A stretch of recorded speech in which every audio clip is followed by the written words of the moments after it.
Very good afternoon and welcome. आप देख रहे हैं आज का बाजार जागरण बिजनेस के डिजिटल प्लेटफॉर्म पे। अगर हम बाजारों की बात करें तो आज फिर एक लाल निशान ही देखने को मिल रहा है और आज 25,666 के आसपास का लेवल इस समय निफ्टी में बना हुआ है। 250 अंकों की गिरावट बैंक निफ्टी में भी देखने को मिल रही है।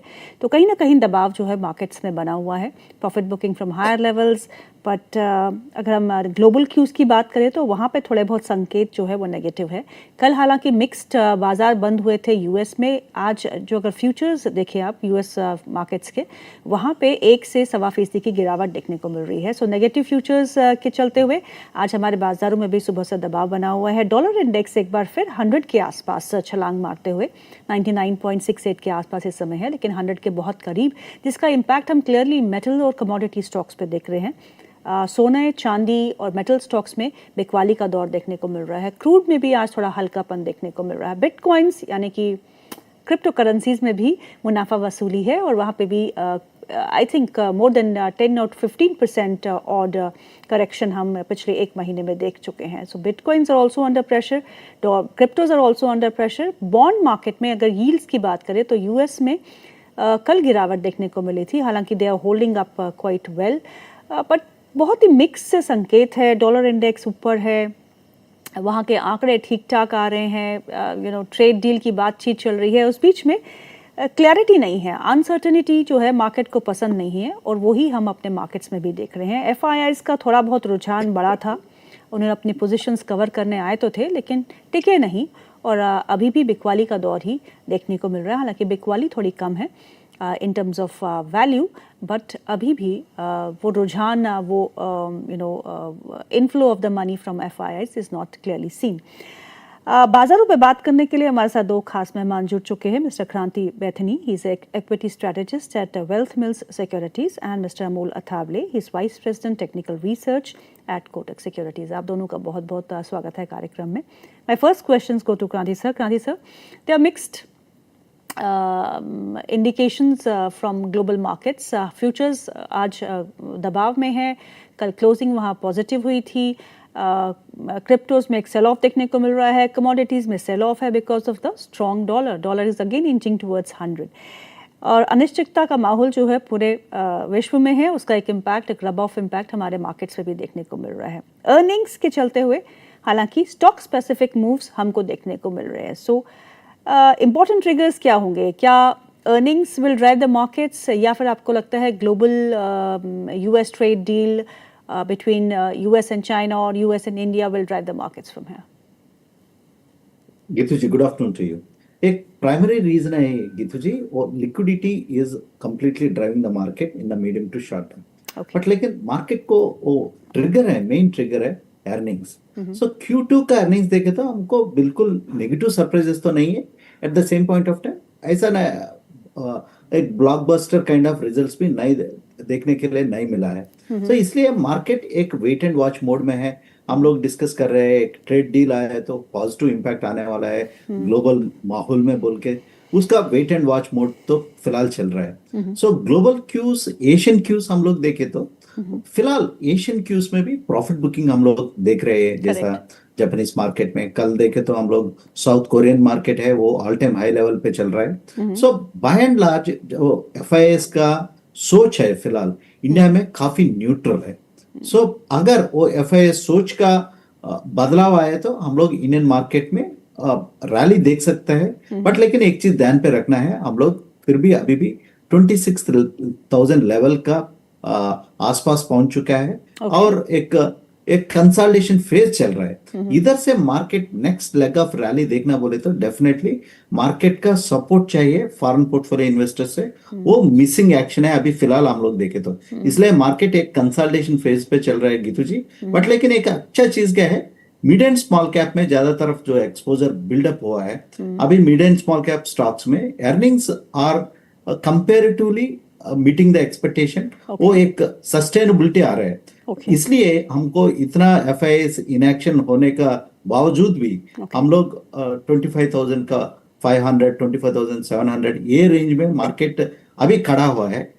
एक मीडियम टू शॉर्ट टर्म में एक पॉजिटिव चीज हम लोग देखे तो जैसा हमारा पिछले सपोर्ट जोन था अराउंड 24,750, 900, वो रेंज अभी 25,500 का आ गया है. So 25,500 if market could able to sustain in the medium to short term, definitely weak market का टेरिटरी है मीडियम टू शॉर्ट टर्म में, वो पॉजिटिव है. And we can expect some kind of momentum can build up at this range. Amol sir, thank you so much for joining in. Amol sir, आपके charts क्या कहते हैं? हम धीरे धीरे तो नीचे ही खिसक रहे हैं, ऊपर जाने की कोशिश में लगे हुए थे, लेकिन घसीटे हम नीचे जा रहे हैं. सो निफ्टी एंड बैंक निफ्टी क्या करना है? बिल्कुल एक शॉर्ट टर्म करेक्शन देखने को मिला था, बट अभी भी मीडियम टर्म सेटअप अगर मैं निफ्टी का देखता हूं तो अभी भी पॉजिटिव साइड पे है. मैं शॉर्ट टर्म एवरेजेस के ऊपर 20 डे सिंपल मूविंग एवरेज के ऊपर अभी भी इंडेक्स ट्रेड हो रहा है. 50 डे सिंपल मूविंग एवरेज के ऊपर तो कंफर्टेबली ट्रेड हो रहा है. तो लार्जर सेटअप जो मार्केट का है या निफ्टी का है या बैंक निफ्टी का है, वो अभी भी पॉजिटिव साइड पे. जरूर लास्ट वीक में करेक्शन देखा, ये वीक का अगर हम ओपनिंग देखे तो भी थोड़ा सा डल था. आज भी एक इनसाइड बॉडी अभी तक अगर हम चार्ट देखते हैं तो कैंडल फॉर्म हुआ है. मुझे लगता है रिवर्सल का वेट रहेगा. काफी डल मोमेंटम है. लेवल्स रहेंगे अगर मैं स्पेसिफिकली एकदम शॉर्ट टर्म में देखता हूँ तो 25,750 रहेगा. उसके ऊपर अगर ये मार्केट सस्टेन होता है तो एक टेक्निकल बाउंस बैक देखने को मिल सकता है. ऑन द फ्लिप साइड 25,700 उसी के आसपास और 650, ये दो क्रूशल सपोर्ट जोन रहेंगे. अगर 650 के नीचे मार्केट ट्रेड होना चालू हो जाएगा तो थोड़ा सा वीकनेस और बढ़ते हुए हम निफ्टी में देख सकते हैं. खिसका तो था 25,650 के नीचे, लेकिन उसके बाद वहाँ पे थोड़ी बहुत सपोर्ट और रिकवरी वहाँ देखने को मिली थी. क्रांति सर, अगर हम दो आईपीओस की बात करें, एक लेंसकार्ट जिसका आज आखिरी दिन है फॉर सब्सक्रिप्शन, और दूसरा ग्रो जो आज ही खुला है. ग्रो के बारे में थोड़ा बहुत डिटेल दे देती हूँ. बिडिंग डेट्स है November 4 to November 7, price band 95 to 100 rupees, issue size है 6,632 crore rupees, fresh issue 1,060 crores and OFS of 5,572 crores. और एंकर बुक जहां उन्होंने 3,000 करोड़ रुपए जुटाने थे, 50,000 करोड़ रुपए का आवेदन आया था. So look at the kind of demand these papers are really having. So Groww and Lenskart, आपका इस समय क्या नजरिया बन रहा है दोनों ही आईपीओस पे? गीतू जी, एक इम्पॉर्टेंट क्वेश्चन है और काफी इंटरेस्टिंग है. ओके, हम लोग देख रहे हैं लेंसकार्ट का बारे में क्या चल रहा है माहौल. एक चीज है, एक डाइवर्जेंट व्यू देख सकते हैं. इस बार लेंसकार्ट में रिटेल इन्वेस्टर्स का इंटरेस्ट नहीं है, बट लेकिन रिटेल इन्वेस्टर्स ने काफी वैल्यूएशंस के बारे में बात कर रहे हैं. बट लेकिन 147 एंकर इन्वेस्टर्स है, काफी लैंड इन्वेस्टर्स है, ज्यादा ये वैल्यूएशन थ्योरी को ज्यादा अंडरस्टैंड करता है, वो लोग इन्वेस्ट कर रहे हैं. सो काफी डाइवर्जेंट है. एक नॉर्मल समय में क्या होता, रिटेल इन्वेस्टर्स कम बात करता है वैल्यूएशंस के बारे में और इंस्टीट्यूशनल इन्वेस्टर्स ज्यादा बात करता है वैल्यूएशंस के बारे में. अभी एक डाइवर्जेंट स्टोरी हम लोग देख रहे हैं. बट फिलहाल अभी देखे तो my view is Geetu ji, valuations look stretched, but लेकिन एक चीज देखना है, अगर कुछ सीरियस इन्वेस्टमेंट्स लेंसकार्ट में करना बोले तो I will wait for another 2-3 quarters earnings sustainability. अगर प्रॉफिटेबिलिटी सस्टेन हो गया, then we can at a later stage also we can make any kind of serious investments. But this is not the right time to go and jump and invest in Lenskart for a long term serious investment. Correct. Okay, the game is on. We have the gray market premium and all. So for any listing gains we can get into that and take some listing gains and come out. The same case with Grow also. They have created a disruptive business model. हम लोग देख चुका है. Digitalization in savings में they played a key role. But valuation 60,000 crores and sustainability of the profitability, these are the parameters one need to consider. But given the kind of current disruption that's taking place, digitalization of savings, investing, काफी they have some potential upside, they can capture the market. But लेकिन एक चीज गीतू जी, serious investment के लिए काफी एक चीज ध्यान पे रखना है, वो है एंट्री बैरियर्स. कल आप और मैं भी ऐसा प्लेटफॉर्म को क्रिएट कर सकता है. सो वो pricing power and platform, these are the things one need to consider while making any kind of serious investment decisions are concerned. अभी फिलहाल ग्रे मार्केट प्रीमियम चल रहा है, सो लिस्टिंग गेन ले सकता है. बिल्कुल सही कहा आपने। चलिए कुछ और स्टॉक्स पर नजर डालते हैं। सूजलॉन के नतीजे अभी कुछ ही देर पहले आए हो और सूजलॉन का स्टॉक उस समय 2% की तेजी के साथ कामकाज कर रहा है। सूजलॉन के consolidated net profit zoomed 540%, revenues up 84%, लेकिन इसमें एक टैक्स राइट बैक है 718 करोड़ रुपए का, जिसके चलते हुए बहुत ही ज़्यादा तेज़ी हमको नेट प्रॉफिट्स में देखने को मिल रही है और टैक्स राइट बैक की वजह से ही नेट प्रॉफिट इतना ज़्यादा बड़ा है। लेकिन मार्जिन में काफ़ी अच्छा एक्सपेंशन देखने को मिल रहा है और सूजलॉन की ऑर्डर बुक जो है वो ऑल टाइम हाई पे इस समय खड़ी है और स्टॉक भी इस समय इंट्राडे हाई पे कामकाज करते हैं। Amol sir, your take on Suzlon, नतीजों के बाद एक अच्छा मूव करना क्या है? मोमेंटम काफी पॉजिटिव है और वही सेटअप शॉर्ट टर्म में लग रहा है कि कंटिन्यू रहने के चांसेस काफी ज्यादा है। एक तो करेक्शन मार्केट में है बट उसका इम्पैक्ट सुजलॉन पे इतना दिखा नहीं है। अभी भी मैं इंट्राडे चार्ट्स देखता हूँ तो हायर आया, हायर लोस फॉर्मेशन स्टॉक ने कंफर्टेबली होल्ड किए हुए, तो मैं 58 59 सपोर्ट जोन पकड़ के चल रहा हूँ। वहीं पे एक higher bottom formation intraday charts पे बना है। जब तक वो ब्रेक नहीं होगा, सेटअप जो है बुलिश साइड का वो कंटिन्यू होता हुआ देखने को मिल रहा है। ऑन द हायर साइड कहीं ना कहीं ये 62 और 64 की तरफ बढ़ता हुआ देखने को मिल रहा है। बट इनकेस ये स्टॉक कहीं ना कहीं 58 के नीचे ट्रेड होना चालू हो जाएगा तो थोड़ा सा प्रॉफिट बुकिंग और बढ़ने के चांसेस शॉर्ट टर्म में चार्ट्स पे दिख के आ रहे हैं।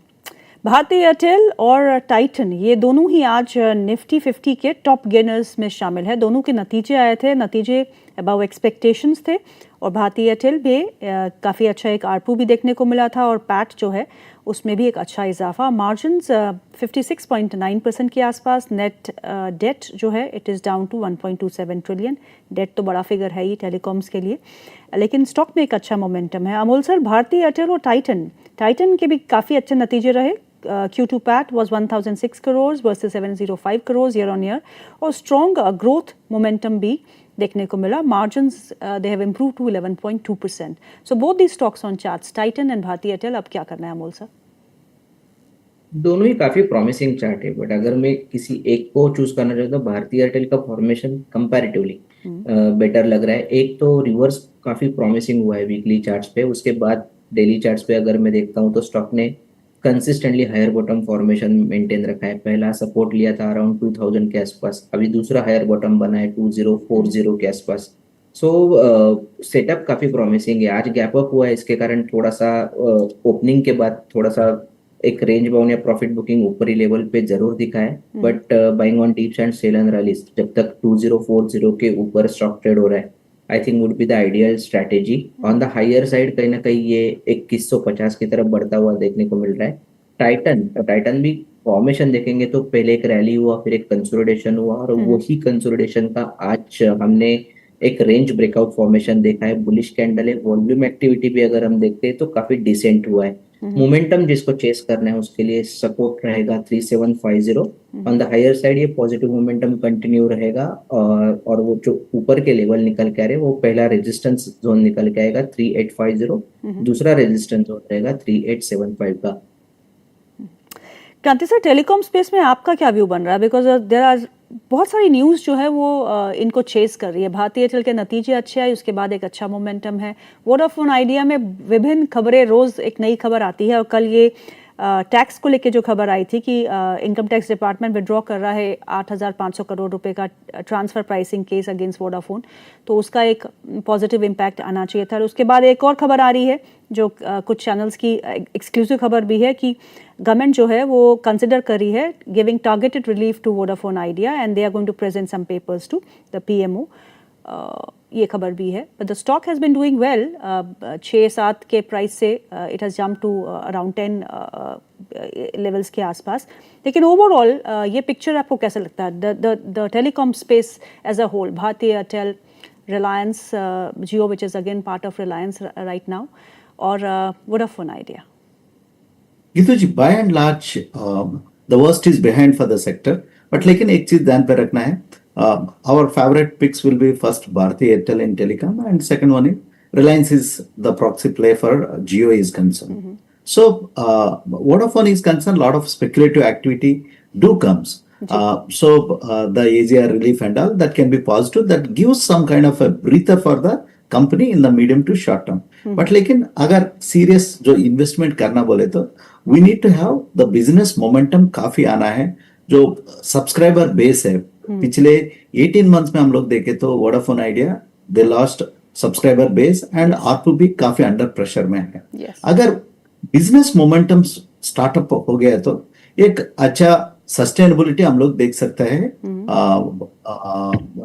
वोडाफोन आइडिया में, बट लेकिन वो एक साइन है, मिसिंग पोर्ट है अभी हम लोग देखे तो वोडाफोन आइडिया तो इसलिए Bharti Airtel remains our favourite pick in telecom space is concern. Vodafone is by and large अभी एक स्पेकुलेटिव मोड में चल रहा है, प्राइस देख के इन्वेस्टर्स जा रहे हैं, बट लेकिन एक बिजनेस सस्टेनेबिलिटी वो एक इंपॉर्टेंट मैट्रिक्स है, वो देखने के बाद हम लोग सोच सकता है whether we can make any serious investment or not. Otherwise, this kind of stock and business is suitable for higher risk appetite investors only. Correct. दो और स्टॉक्स की बात करते हैं। इंडस टावर में आज 3% का इजाफा है, 393 के आसपास का लेवल है और उसमें खबर यह है कि भारती एयरटेल बोर्ड ने मंजूरी दी है कि 5% एडिशनल स्टेक जो है वो इंडस टावर में एक्वायर करेंगे, जिसके बाद एक अच्छा मोमेंटम आज सुबह से ही इस स्टॉक में बना हुआ है। दूसरा स्विगी 2.25% का इजाफा है, 412 के आसपास का लेवल है। अमोल सर, दोनों ही स्टॉक्स पे आपका व्यू? इंडस टावर अगर हम आज देखते हैं तो जरूर गैप अप हुआ है, उसके बाद थोड़ा सा साइडवेज मोमेंटम देखने को मिला है। लेवल्स काफी प्रॉमिसिंग है। एक तो बीच में उससे पहले शार्प रिवर्सल आया था और 200 डे सिंपल मूविंग एवरेज के पास स्टॉक ने एक हायर बॉटम फॉर्मेशन किया था। 200 day simple moving average level आ रहा है अराउंड 365 के। मुझे लगता है पोजिशनली जब तक ये मेंटेन है उसके ऊपर ये अप ट्रेंड बना रहेगा। रेजिस्टेंस जोन रहेगा इमीडिएट में स्टॉक के लिए, वो रहेगा 405 410 का। और दूसरा आपने पूछा था स्विगी के बारे में। स्विगी में अगर हम देखते हैं तो थोड़ा सा सेटअप बदला है। जो एक पहले अगर हम देखते थे consistently stock higher bottom formation बना रहा था, अब थोड़ा सा सेटअप डिस्टर्ब होता हुआ शॉर्ट टर्म में देखने को मिल रहा है। करेक्शंस भी आ रहे हैं तो काफी शार्प आ रहा है और बाउंस बैक लिमिटेड देखने को मिल रहा है। अभी भी अगर हम देखते हैं तो 50 और 20 डे सिंपल मूविंग एवरेज के नीचे स्टॉक कंफर्टेबली ट्रेड हो रहा है। मुझे लग रहा है ये बाउंस बैक ही है, बाउंस बैक कंटिन्यू रहेगा और on the higher side immediate resistance zone रहेगा 425 430। उसके नीचे जब तक है मुझे लगता है थोड़ा सा वीक सेंटीमेंट कंटिन्यू रहने के चांसेस चार्ट्स पे दिख गया है। आज एसबीआई के भी Q2 अर्निंग्स है क्रांति सर, तो एसबीआई आज थोड़ा बहुत मुनाफा वसूली देख रहा है। बहुत ही अच्छा एक मूव हम इस स्टॉक में देख चुके हैं। सो नतीजों से आपकी क्या उम्मीदें हैं? एक चीज गीतू जी, फिनेंशियल्स काफी अच्छा इंटरेस्टिंग लग रहा है अभी। अगर निवेशक को 2-3 साल का टाइम होराइजन, इन्वेस्टमेंट होराइजन है तो डेफिनेटली एसबीआई का में इन्वेस्टमेंट कर सकता है। और काफी एक्शन हम लोग देखने वाला है पीएसयू बैंक्स में। काफी कंसोलिडेशन का न्यूज भी है। शायद बजट तक हम लोग देख सकते हैं इसका एक्टिविटी। बट रिजल्ट्स के बारे में देखें तो एक पॉजिटिव क्वार्टर रहने वाला है स्टेट बैंक ऑफ इंडिया के लिए और काफी ओवरऑल सब्सिडरीज का परफॉर्मेंस भी काफी अच्छा है। सो इसलिए पॉजिटिव मूवमेंट हम लोग देख सकते हैं एसबीआई को। सो अगर पीएसयू बैंक्स में कुछ खरीदना हो क्रांति से तो क्या खरीदे एसबीआई को छोड़ के, क्योंकि बाकियों के नतीजे बहुत अच्छे आए हैं? अगर निवेशक लॉन्ग टर्म इन्वेस्टर है तो कैनरा बैंक डेफिनेटली देख सकता है ये रेंज में। और बैंक ऑफ बड़ौदा भी काफी मोमेंटम हम लोग देख रहे हैं। So Canara bank and bank of Baroda देख सकते हैं और काफी अदर बैंक्स भी नॉर्मली मूव होता है, but these two will be our remaining top picks in PSU banks. एक चीज है, बजट तक काफी एक कंसोलिडेशन और any kind of foreign investors का allowing foreign investors to invest in PSUs also एक न्यूज आने का चांसेस है। So it's an interesting theme to watch for PSU banks till next budget. Amol sir, lots of action in oil and gas space. आप MRPL को देखिए 5% ऊपर है, BPCL 1% ऊपर है, एचपीसीएल 1% ऊपर है। आईओसी में बहुत अच्छे मोमेंटम के बाद आज भी स्टॉक हरे निशान में कामकाज कर रहा है। ये स्पेस आपको कैसा लगता है? शॉर्ट टर्म में काफी शार्प बाउंस बैक देखने को मिला है। एमआरपीएल की अगर हम बात करेंगे तो 140-150 के रेंज में चलता था, यही एक 4-5 ट्रेडिंग सेशन में 175 तक रैली कर गया और सेटअप भी काफी हद तक इम्प्रूव हुआ है। Not only for the daily charts, weekly charts पे भी एक काफी प्रॉमिसिंग ब्रेकआउट देखने को मिला है। मुझे लगता है मोमेंटम चेस करना रिस्क टू रिवॉर्ड के हिसाब से थोड़ा सा रिस्की है, बट Okay. जो भी चेस कर रहे हैं उनके लिए, एक ट्रेंड फॉलोइंग ट्रेडर्स के लिए एक एमआरपीएल के लिए सपोर्ट लेवल रहेगा 170 और उसके बाद 165। जब तक 170 165 के ऊपर एमआरपीएल है, ये सेटअप कंटिन्यू रहेगा। ऑन द हायर साइड जो इमीडिएट रेजिस्टेंस रहेगा एमआरपीएल के लिए वो रहेगा 185 और 190 का। आईओसी बीपीसीएल एचपीसीएल अगर हम देखें मोर और लेस काफी सेम मोमेंटम है। आईओसी में भी कंसिस्टेंटली अप ट्रेंड बना हुआ है, ब्रेकआउट कंटिन्यूएशन फॉर्मेशन है। 166 एक इम्पोर्टेंट लेवल रहेगा, अप ट्रेंड मेंटेन रहेगा, उसके नीचे थोड़ा सा प्रॉफिट बुकिंग हम और बढ़ते हुए देखने को मिल सकता है। और एक बीपीसीएल में अगर देखता हूँ तो बीपीसीएल में भी काफी सिमिलर फॉर्मेशन है। मोमेंटम को अगर चेस करना है तो 365 के स्टॉप लॉस के साथ कर सकते हैं। क्रांति sir, FMCG space is completely lethargic, मतलब डेड स्पेस हो गई है, क्योंकि जीएसटी के बाद जितनी हमने चर्चा कंजम्पशन को लेके एफएमसीजी को लेके करी उतनी किसी और सेक्टर को लेके नहीं करी होगी, लेकिन बाकी sectors are doing well but FMCG is lying very low. क्या करना चाहिए इस स्पेस में? गीतू जी, आप सही कहा है, बहुत काफी एक्सुबरेंस था जीएसटी का वजह से एफएमसीजी स्टॉकों में। बट लेकिन एक चीज गीतू जी, वो जो रिजल्ट्स मोमेंटम काफी मिस हो चुका है ये क्वार्टर में, बट लेकिन आने वाला क्वार्टर में हम लोग देख सकता है एचयूएल, कोलगेट, ये सब हम लोग देखे तो रिजल्ट्स मोमेंटम काफी सोबर है, काफी फ्लैटिश काइंड ऑफ मोड में चल रहा है। इसलिए मार्केट का तरीका भी अभी फिलहाल एक कंसोलिडेशन फेज चल रहा है, इसलिए एफएमसीजी स्पेस भी एक कंसोलिडेशन फेज में चल रहा है। गीतू जी, एक चीज ध्यान पे रखना है, एक कंप्लीट एक डाइवर्जेंस चल रहा है अभी एफएमसीजी स्पेस में। इन्वेस्टर का बिहेवियर काफी चेंज हो गया है। So FMCG companies the listed ones, okay, उनका प्रोडक्ट पोर्टफोलियो भी चेंज करने का समय आ गया है इंडिया में। सो इसलिए रीजनल प्लेयर्स और ऑर्गेनिक प्लेयर्स काफी डोमिनेट कर रहा है बॉटम ऑफ द पिरामिड में एफएमसीजी स्पेस में। सो इसलिए हम लोग लिस्टेड स्पेस में हम लोग काफी एक कंसोलिडेशन जैसा अर्निंग्स क्वार्टर हम लोग देख चुका है। एक पतंजलि जैसा स्टॉकों में देखे तो काफी डिफरेंट एक्शन हम लोग देख रहे हैं, पॉजिटिविटी देख रहे हैं। So the time has come for FMCG companies to reinvent themselves and take a different perspective in the products are concerned. Amol sir, capital market से जुड़ी हुई कंपनियां like AB capital, Samman capital, उसके बाद MCX, Bombay stock exchange, CDSL, इन stocks में कुछ पसंद है आपको? आई थिंक एबी कैपिटल या सम्मान कैपिटल, उनके फॉर्मेशंस काफी प्रॉमिसिंग है। और अभी नहीं, ये कंसिस्टेंटली स्टॉक 2 या 3 महीने से अगर हम देखेंगे तो एक अलग ही मोमेंटम में चलते हुए हमने देखे। काफी अप ट्रेंड जो है वो काफी प्रॉमिसिंग लग रहा है। करेक्शंस भी इतने कोई बड़े कट्स ओवरबॉट होने के बाद भी नहीं दिख के आ रहे, ब्रेकआउट्स भी आ रहे हैं तो भी कंफर्टेबली उसके ऊपर सस्टेन होते हुए हमने स्टॉक देखे। सो लार्जली मुझे लगता है कि एबी कैपिटल और सम्मान कैपिटल, इनके सेटअप्स काफी प्रॉमिसिंग है चार्ट्स के ऊपर।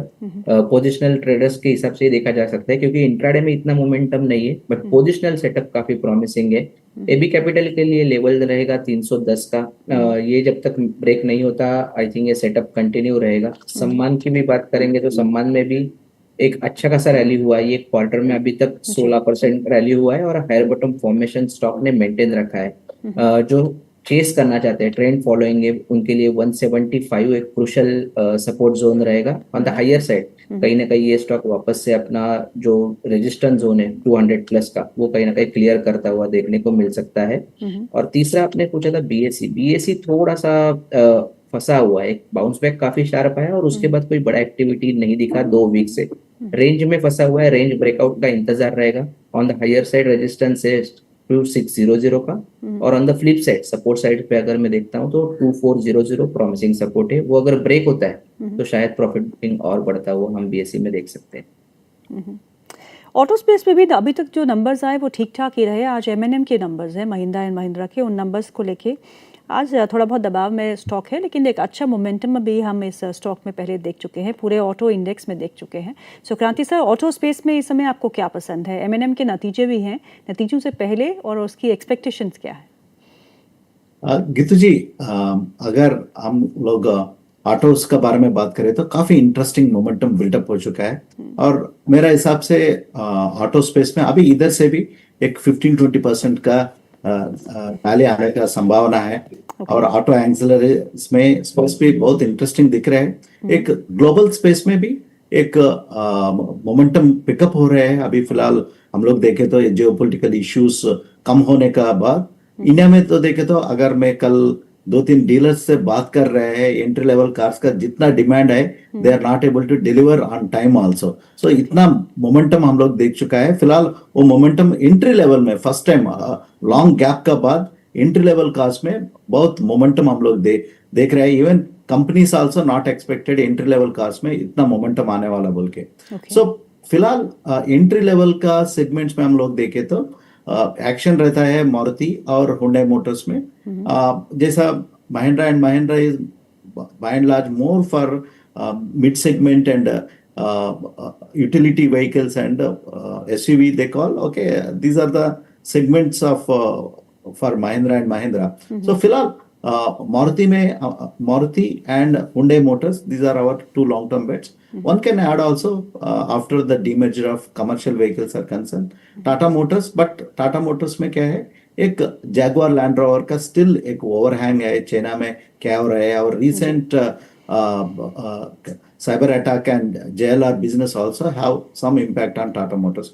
So फिलहाल हम लोग देखें तो first Maruti and Hyundai Motors are our top picks in the entire auto space is concerned, OEMs के बारे में। जी, Amol sir, city union bank के स्टॉक को देखेंगे 6.5% ऊपर है। नतीजों के बाद पंख ही लग गए हैं। आई थिंक इस बार जो नतीजों के बाद पंख लगे हैं वो सिर्फ PSU बैंक के ज़्यादा लगे हैं और प्राइवेट सेक्टर बैंक्स के जो छोटे और मंझोले बैंक हैं उनके ज़्यादा लगे हैं। और CUB में भी काफ़ी अच्छा मोमेंटम देखने को मिल रहा है। फेडरल बैंक जहां मोमेंटम बना हुआ है, थोड़ा बहुत आज प्रॉफिट बुकिंग हायर लेवल्स पे देखने को मिल रही है, फिर भी अपने रिकॉर्ड स्तरों के आसपास ही कामकाज करते हुए। दोनों ही स्टॉक्स पे आपका क्या नजरिया है?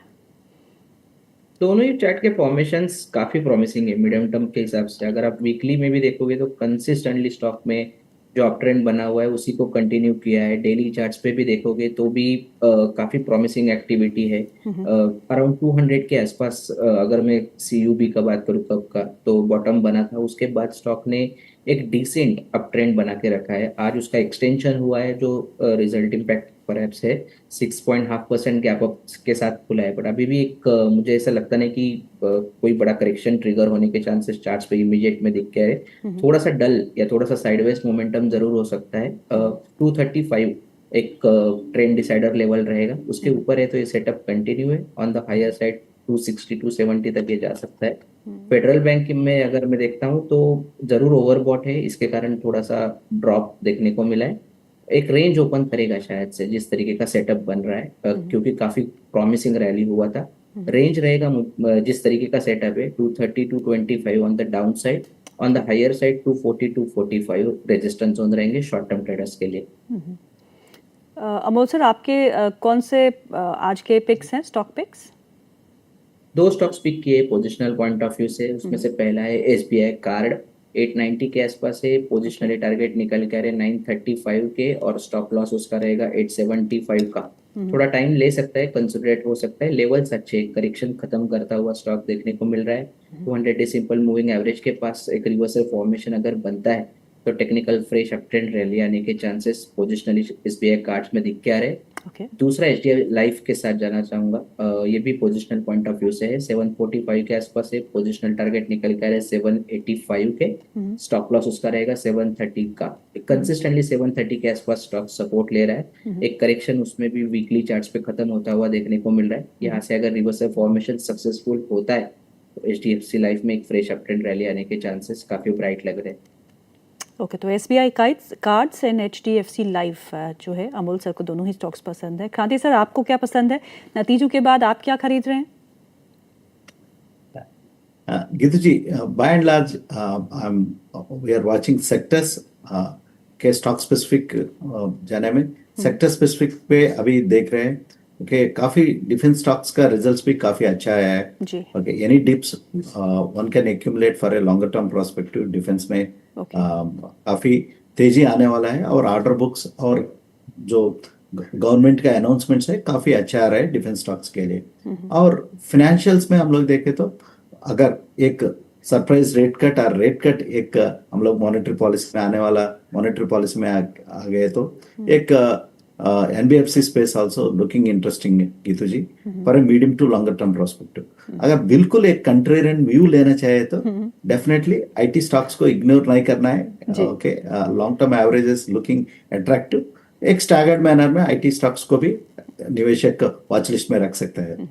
But the wait is getting longer for IT, right? चलिए कानी सर, बहुत बहुत शुक्रिया आज प्रोग्राम में शामिल होने के लिए। अमोल सर, आपका भी बहुत बहुत शुक्रिया। You guys have a great day ahead. So program को हम यहीं समाप्त करते हैं। अभी भी लाल निशान जो है वो निफ्टी और बैंक निफ्टी में बना हुआ है, लेकिन स्टॉक स्पेसिफिक एक्शन जो है पूरा भरपूर देखने को मिल रहा है। आप 3M के स्टॉक को देखिएगा, वो स्टॉक जो है आज सुबह से तेज़ी में है क्योंकि नतीजे बहुत अच्छे आए थे। हिताची एनर्जी के स्टॉक को देखिएगा, वहाँ पे भी 14 से 15% का इजाफा देखने को मिल रहा है, just because the earnings were good. Thangamayil jewellery, यहाँ पे भी एक अच्छा मोमेंटम बना हुआ है और नियरली 30% जो है जंप हमने इस हफ्ते में इस स्टॉक में देखा है। तो स्टॉक स्पेसिफिक एक्शन जो है वो बिल्कुल जारी है आज के बाज़ारों में, लेकिन ओवरऑल ब्रॉडर मार्केट्स जो है थोड़ा बहुत दबाव में है, लेकिन अभी भी रेंज के बाहर नहीं है, रेंज के बीच में ही प्ले करते हुए। तो प्रोग्राम को यहीं समाप्त करते हैं। 1 बजे आपसे फिर मुलाकात होगी, जहां आपके सवालों के जवाब लेके हम हाजिर होंगे। तो कमेंट सेक्शन में अपने सवालों को ज़रूर पोस्ट करिएगा। तो अभी के लिए I am just signing off. आपसे 1 बजे फिर मुलाकात करूँगी।